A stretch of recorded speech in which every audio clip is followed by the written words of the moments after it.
Baie hartlik welkom, liewe gemeente, liewe vriende. Ek wil graag vir julle 3 gedeeltes vanmôre lees. Die eerste is uit 1 Konings 18 oor Elia, vers 36. In die tyd van die aandoffer het die profeet Elia vorentoe gekom en gebid: Here, God van Abraham, Isak en Israel, laat dit tog vandag bekend word dat U God is in Israel en dat ek U dienaar is wat op U bevel al hierdie dinge doen. Toe kom daar vuur van die Here af en dit verbrand die offer, die hout, die klippe, die grond. Dit het selfs die water in die sloot opgelek. Toe het die hele volk dit sien, het hulle op hulle knieë geval en uitgeroep: Die Here is God. Die Here is God. Hierop sê Elia vir hulle: Gryp die profete van Baal. Nie een van hulle mag wegkom nie. En so word 400 Baal profete verslaan.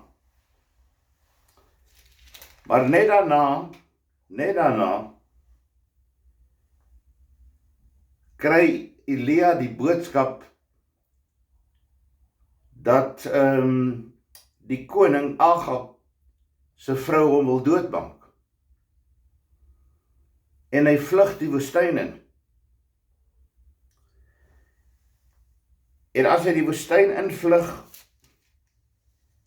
dan het hy vir die Here gesê, hier hoofstuk 19, hy daar onder 'n besembos gaan sit en gewens hy gaan dood. Hy het gesê: Nou is dit genoeg, Here. Neem my lewe, want ek is niks beter as my voorvaders nie. Toe gaan lê hy onder die besembos en het aan die slaap geraak. Toe hy hom weer kom kry, skud 'n engel aan hom en sê: Word wakker, eet. Toe hy opkyk, sien hy by sy kop 'n roosterkoek wat op warm klippe gebak is en 'n kruik water. Hy het geëet en gedrink en weer gaan lê. Die engel het 'n tweede keer aan hom geskud en vir hom gesê: Word wakker, eet, anders sal die pad vir jou te lank word.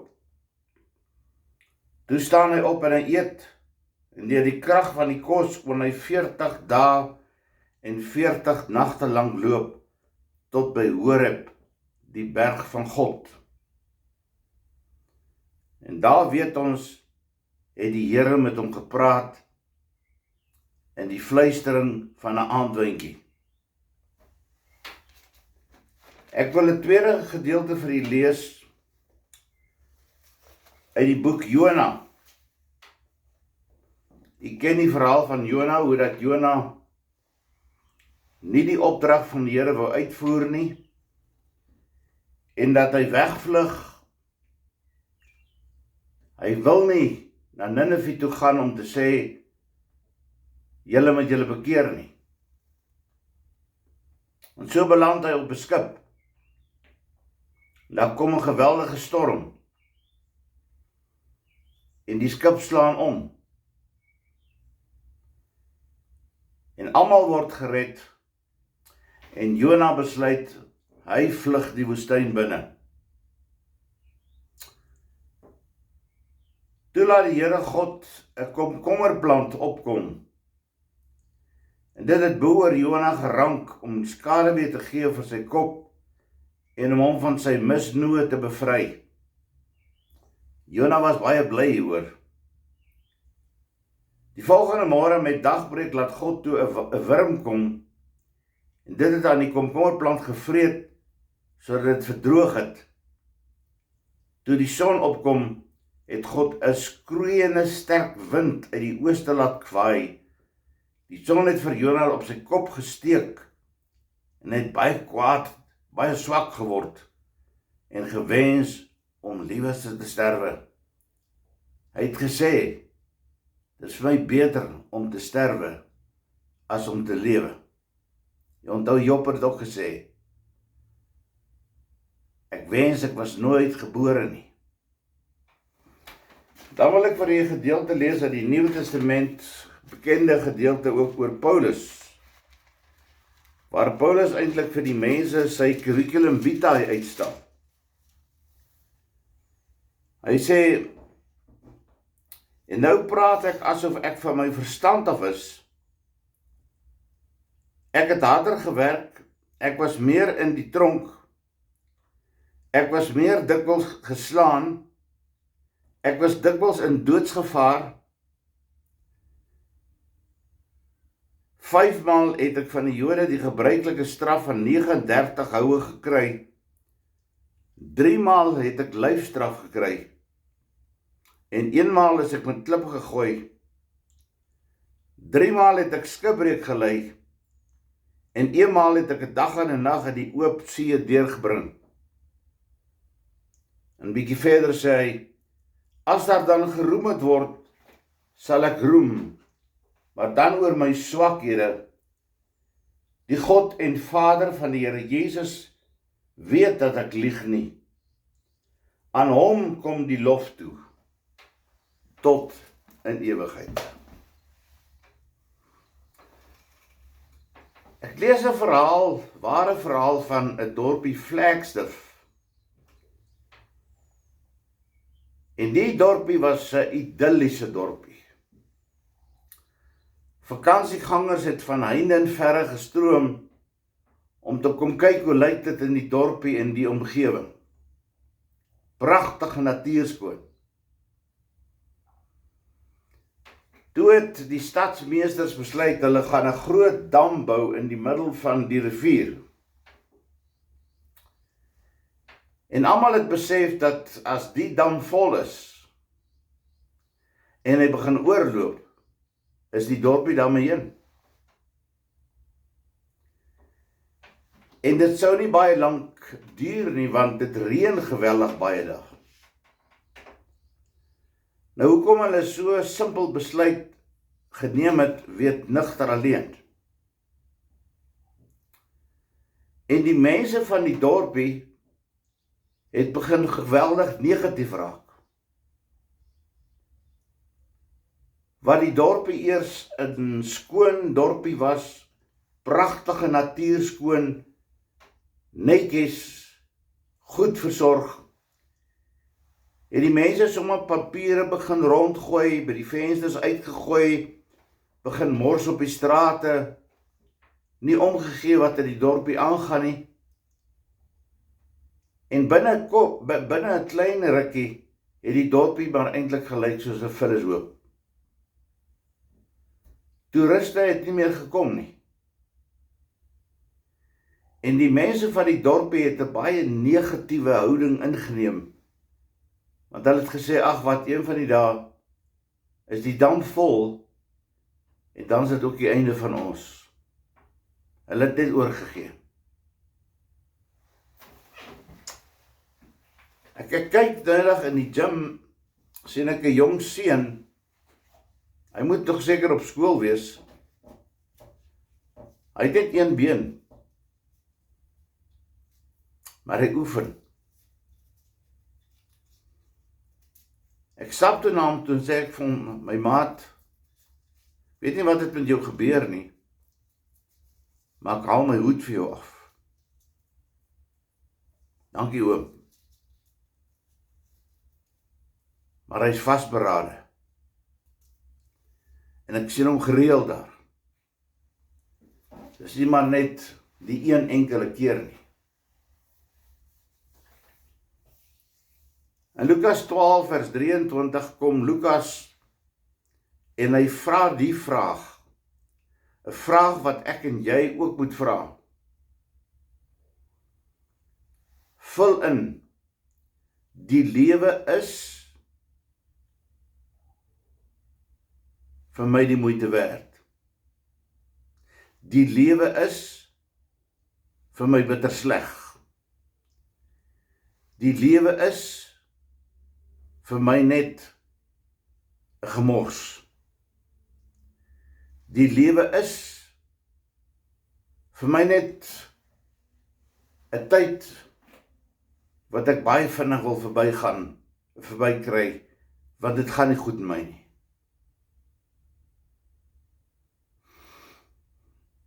Baie van ons mense het al so gevoel, indien u nie, ek het wel so gevoel. Ek het 'n oom Mani, hy is nou 88 jaar oud. Hy moes lankal afgetree het en op die stoep gaan sit het. Maar hy staan elke môre vroeg op 6 uur, maak vir hom vinnig ontbyt, en dan gaan hy na die fabriek toe waar hy nog meubels maak, die pragtigste, mooiste staanoorlosies. Hy maak goed op bestelling vir die kerk, maar hy is elke dag besig. Daar's iets in hom wat hom dryf en motiveer om aan te gaan en sin uit die lewe uit te haal. Ek haal my hoed vir hom af. Jy en ek kort ook iets wat ons die lang pad kan laat aandurf. Jy weet, as jy 'n drawer is en jy wil graag die 2000s gaan hardloop of die Comrades, dan het jy 'n doel voor oë. Maar as jy sommer so af en toe bietjie draf en stap en draf en so aan, en jy het nie 'n doel voor oë waarvoor jy oefen nie, dan vervlou dit baie vinnig. Dan moet iets wees wat jou motiveer. Dat jy sê, maar ek moet dan ten minste nou 'n 20 hardloop, want anders dan gaan ek dit nie voltooi nie. So iets hier binnekant moet jou motiveer en jy moet vir jou mikpunte stel. Jy moet drome hê, ideale hê. Kom ek vertel vir u van Elia waarvan ons gelees het in 1 Konings 18. Elia het die Baal-profete verslaan, 400 van hulle. Hy het hulle eers kans gegee dat hulle nou tot hulle God roep, dat daar vuur uit die hemel uitkom, dit het nie gebeur nie. Hulle het daarna so kwaad geword dat hulle mekaar met swaarde gekap het, mekaar doodgekap het. En Elia het half gespot en gesê, roep harder, miskien slaap julle God. En toe gaan Elia, en hy sê, grou 'n sloot om hierdie altaar, maak dit vol water. En hy bid en hy sê, Here Almagtige, steek hierdie offer aan die brand. En die vuur was so erg gewees, dit het nie net die vleis nie, maar die altaar, die klippe verteer, dit het die water opgelek. Nou sou jy dink, dit sou Elia so motiveer dat hy voel hy wil die wêreld aanpak. Maar hy kry 'n boodskap van Agab se vrou Isebel wat sê, ek gaan jou laat doodmaak. En daar vlug Elia. Hy los sy slaaf, hy vlug die woestyn in. En hy gaan lê daar ergens in die woestyn onder 'n besembos en hy sê, Here, maak my asseblief dood, ek wil nie meer langer lewe nie. Hy het nou net 'n geweldige wonderwerk gesien, wat die Here kan doen. Nou gaan lê hy onder 'n besembos en hy sê, Here, maak U my dood, ek wil nie meer langer lewe nie. Hy raak aan die slaap. En 'n engel van die Here maak hom wakker. En die engel van die Here gee hom kos. en hy eet, en hy raak weer in slaap. En die engel van die Here maak hom 'n tweede keer wakker met weer kos. En hy sê vir hom, Elia, jy moet nog 40 dae en 40 nagte stap tot by die berg Horeb, want die Here het daar 'n afspraak met jou. Wat wel so gebeur het. En daar in die koelte en die stilte van 'n aandwyntjie het die Here met hom gepraat en vir hom gesê wie sy opvolger moet wees, Elisa. Kom ek vertel van 'n ander geval wat jy almal goed ken, Jona. Die Here stuur vir Jona sy profeet na die stad Ninive toe om vir die stad Ninive te sê, nog 7 dae, dan word julle vernietig. 7 woorde. Maar Jona is nie baie lus om te gaan nie, want hy ken hierdie Ninivite. Hierdie Ninivite het hulle kinders vermoor. Hulle het uit mekaar uitgetrek.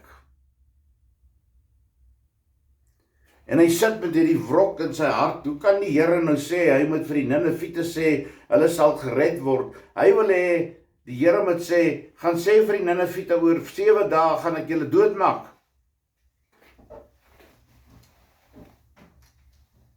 En daarom vlug hy.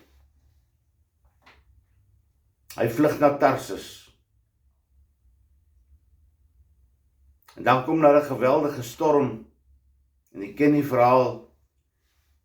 En Jona slaap hier onder in die boot. En daar staan eintlik, hy slaap die slaap van die tardema, die slaap van die dood. En dan maak die mense hom wakker. Hulle sê, is jy die oorsaak dat ons hierdie geweldige storm het, want ons gaan doodgaan, ons gaan vergaan, die boot gaan omslaan. Dan besef Jona, hy is die oorsaak. En hy sê vir hulle, maar nie een van julle sal verlore gaan nie. En almal van hulle spoel uit op 'n klein eilandjie. Jona word egter ingesluk deur 'n walvis en uitgespoeg op die strand. Ek wou nie sien hoe dit gelyk nie. Dink die seegras so goed het so oor sy gesig gaan. En dan besef hy, die Here wil hê, hy moet gaan na Ninive toe. Hy het nie 'n keuse nie. En hy gaan weer na Ninive toe en hy sê vir hulle, en die stad kom tot bekering. Tot die beeste, die skape, die donkies. Die mense gaan sit in sak en as.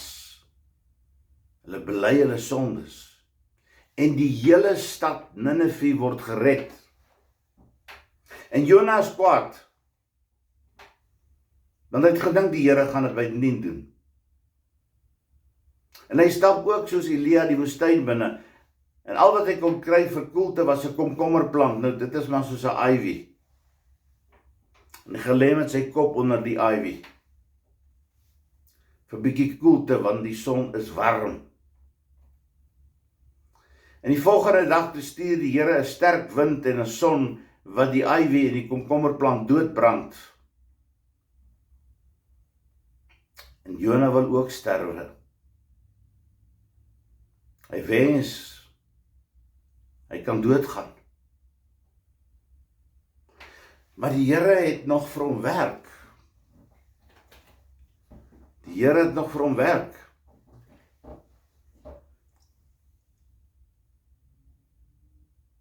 Maar ons weet nie, en dis die tragiese. Ons weet nie wat het van Jona geword nie. Of hy toe nou wel opgestaan het en gegaan het weer na die stad Ninive toe, of hy waar gaan werk het, of hy ergens gaan getuig het vir die Here, ons weet nie. Want hy het sy hoop laat vaar. Die Nineviete, die heidene, het iets in hulle, dat iets in hulle ontwikkel,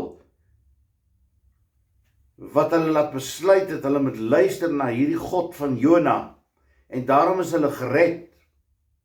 Jona wat die God ken, wat hulle gered het, ons weet nie wat het van geword nie. Tragies.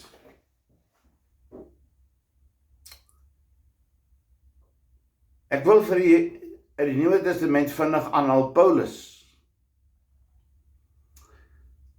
Paulus wat, en ek kan vir hierdie gedeelte lees, hy sê, en nou praat ek asof ek van my verstand af is, ek het harder gewerk, ek was meer in die tronk, ek is meer dikwels geslaan, ek was dikwels in doodsgevaar, 5 maal het ek van die Jode die gebruikelike straf van 39 houe gekry, 3 maal het ek lyfstraf gekry, en 1 maal is ek met klippe gegooi, 3 maal het ek skipbreuk gely. En dan sê hy, maar as ek roem, dan roem ek in die Here, want die Here is my anker. Die Here is die een wat my motiveer om aan te gaan en aan te hou.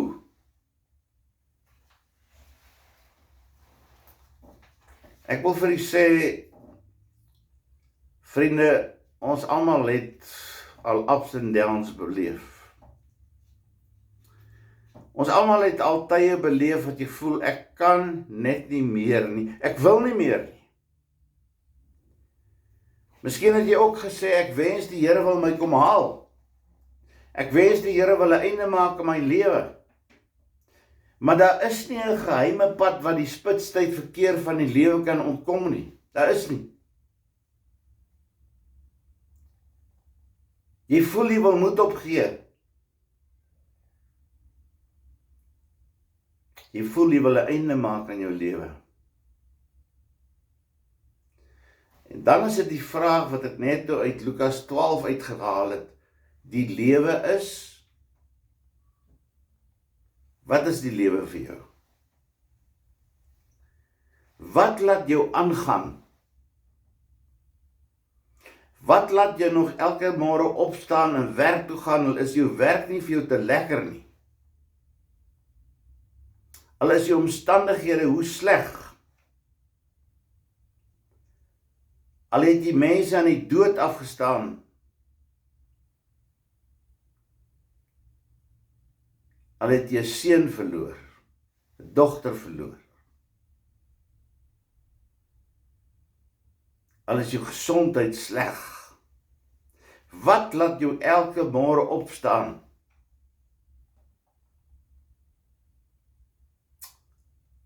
Jy weet self, daar's net een pad, en dis vorentoe. Jezus sê self in Matteus, wie die hand aan die ploeg slaan en terugkyk, is nie geskik vir die koninkryk van die Here nie. Jy moet aangaan. Want gelowiges is mense wat verder kyk as ongelowiges. Hulle sien die Here op die troon.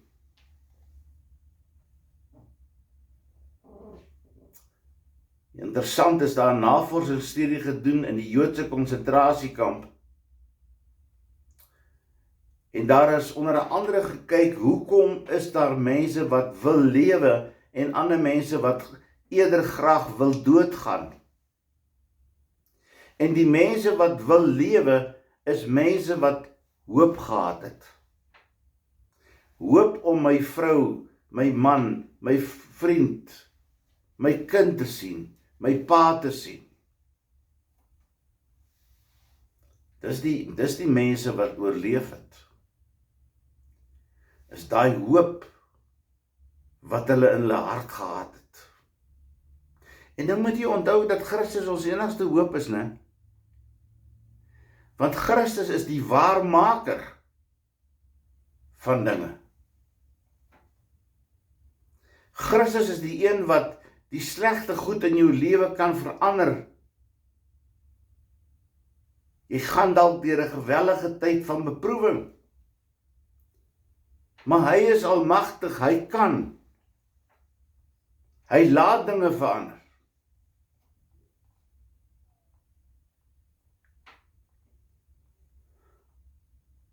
Jy moet nie moed verloor nie. Jy moet nie toelaat dat jy lewe in mekaar tuimel nie. Jy moet nie moed opgee nie. Jy moet verder kyk as ongelowiges. Jy moet opstaan en die Here sien. Jy moet die gevoel hier binnekant kry en in jou ore hoor dat die Here sê, ek is met jou al die dae tot aan die einde van die wêreld. Ek sal jou nooit begewe of verlaat nie. Jy is baie meer werd as 'n mossie. Kom ons bid saam. Dankie Here dat U besorg is oor ons, dat U ons ken, ons eienaars en amens. Dankie Here dat U vir ons omgee, dat U ons liefhet. Ek bid vir mense, Here, so Stoffel, wat elke dag na Adele en sy suster toe gaan. Ek bid Here vir Tannie Susan, Estreisen, wat nie gesond is nie, maar wat gereeld met 'n glimlag daar is, Nelia, sy wat ook maar baie pyn verduur en wat lank sukkel met hierdie kanker, dat U met haar sal wees en dat U haar sal genees, o Here. Met Grita, wat ook kanker het, genees haar. Sy het laasweek sommer net duiselig geword en geval. Help haar, Here. Vou haar toe in U arms. Beskerm en bewaar haar. Ek bid, Here, dat U sal wees met mense wat sukkel met hulle gesondheid, sonder dat hulle vreeslik daaroor kla. Ek dink aan Koos ook, wat so sukkel met sy gesondheid. Ek vra Here dat U met hom sal wees, dat iemand baie anders sal wees wat familie en vriende aan die dood afgestaan het, wat bekommerd is oor familie en vriende wat op sterwe lê. Here, troos elkeen. En wil U deur die Gees in elkeen werk. En gee vir ons nuwe moed en nuwe krag om aan te gaan om U te loof en te prys met hart en mond en hande. In Jesus naam. Amen. Ontvang met bidende harte die seën van die Here. Mag die genade van ons Here Jesus Christus, die liefde van God ons Vader en die gemeenskap van die Heilige Gees met elkeen van julle wees en bly. Amen. Mag het 'n mooi dag en 'n mooi week vir elkeen van u wees. Totsiens.